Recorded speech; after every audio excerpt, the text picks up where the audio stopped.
41 times I walked out my front door, coffee going cold in my hand, and found her car sitting dead across my driveway like she owned it. Like she owned me. And every single time a HOA violation notice taped to my mailbox. Not for her illegal parking, for my property, my trim, my grass, my existence. I knocked on her door, she answered in a silk bathrobe. Looked me up and down like I was something. She'd stepped in and said, "This neighborhood has standards, Garrett. Maybe you should consider whether you actually belong here." Door closed in my face.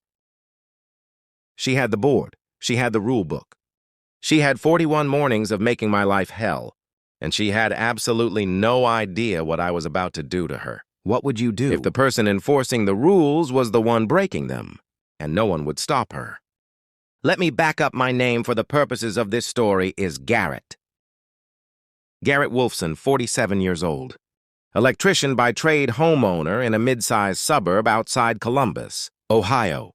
I bought my house in 2019, a 1,240-square-foot brick colonial on a corner lot. Mature oaks in the backyard. A wide concrete driveway I specifically chose because I haul equipment in a work trailer 3 days a week. Not glamorous, not a showpiece. But mine bought it outright, after 15 years of double shifts and one ugly divorce. The neighborhood is a homeowner association community. Sycamore Ridge Estates if you want to look it up. About 220 homes, monthly dues of $285.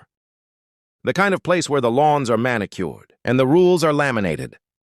I knew what I was getting into. I read the CC and RS, that's the covenants. Conditions and restrictions document, the HOA's constitution, front to back. Before I signed 42 pages, I highlighted things. I'm that guy for the first 8 months. Life was fine. My neighbor to the north, a retired schoolteacher named Doris, would wave from her porch. The family across the cul-de-sac had a golden retriever that occasionally donated waste to my yard, but I didn't lose sleep over it. I grilled on Saturdays. I pressure washed my driveway in the fall. Normal suburban life. Then she moved in. Beverly Colton. I'll be generous and say she was mid-60s. Silver blonde hair that she wore in a style I can only describe as television anchor from 1987. Always in tennis whites, despite as far as anyone could tell. Never playing tennis. She bought the property directly across the street, the big corner lot, in March of 2020, right as the world was going sideways. And she moved in with the energy of someone who had spent decades waiting for a fiefdom within 6 weeks. Beverly had gotten herself elected HOA board president. The old president, a retired logistics manager named Hal, had simply not shown up to the annual meeting. Nobody else ran. Beverly ran. That's all it took. The first thing she did, first official act as president, was send me a violation notice. My trailer. I had parked my work trailer on the concrete pad beside my garage. The same pad the previous owner had used for the same purpose for 11 years. Beverly cited Section 7, Paragraph C of the CC and RS. No commercial vehicle or trailer shall be stored in a location visible from the street for more than 48 hours. The notice included a $75 fine and a 7-day cure period. I moved the trailer to the backyard. Problem solved, I figured. It was not solved 2 weeks later. A notice about my exterior paint, the trim around my garage door, which I had touched up the previous autumn, was cited as being a color not pre-approved by the Architectural Review Committee. The color in question was the same color it had been when I bought the house. I pulled the original disclosure documents. Same color, same manufacturer, same paint code, didn't matter.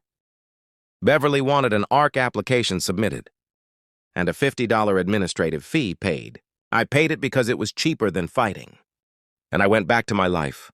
But here is what I didn't know yet. Beverly Colton had a plan, and I was at the center of it.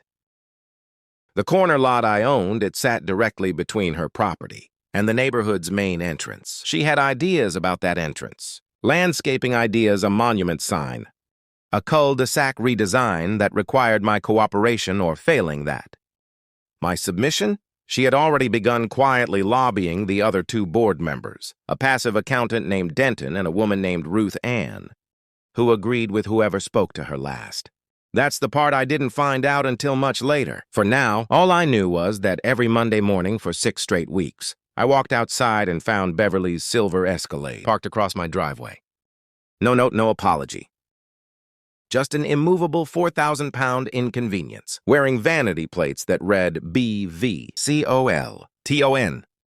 The first time it happened, I assumed it was a mistake. It was a Tuesday in late April, I remember, because the Bradford pear trees along Sycamore Ridge Boulevard were in full bloom, which sounds lovely until you've smelled a Bradford pear. If you haven't had the pleasure, they smell like a gas station restroom someone tried to fix with a fish.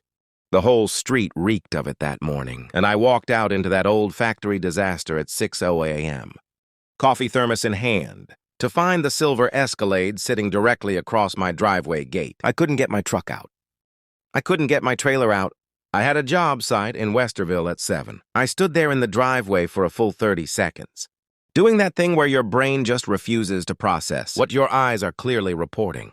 I knocked on Beverly's door. She answered in a bathrobe. The kind of silk bathrobe you only own if you've thought about the possibility of opening your door in it, and looked at me with the mild annoyance of someone who had been expecting a FedEx and got a Jehovah's Witness instead.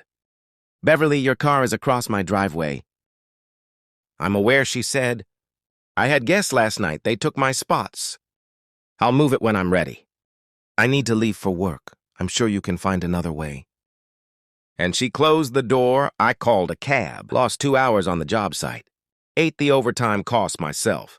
I filed a complaint with the city parking enforcement that afternoon. Parked vehicle blocking a private driveway is a municipal violation in Columbus Chapter 2150 of the City Code. The officer came out, confirmed the Escalade was gone by then, and took a report.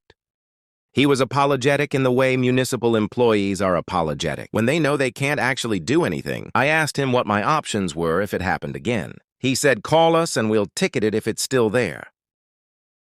It happened again the next Monday. I called parking enforcement. By the time the officer arrived 52 minutes later, the car was gone. I had photos. The officer had his hands tied. Ticket not issued the third time. I was smarter. I called the moment I walked outside and stood in the driveway in my work boots, arms crossed, waiting.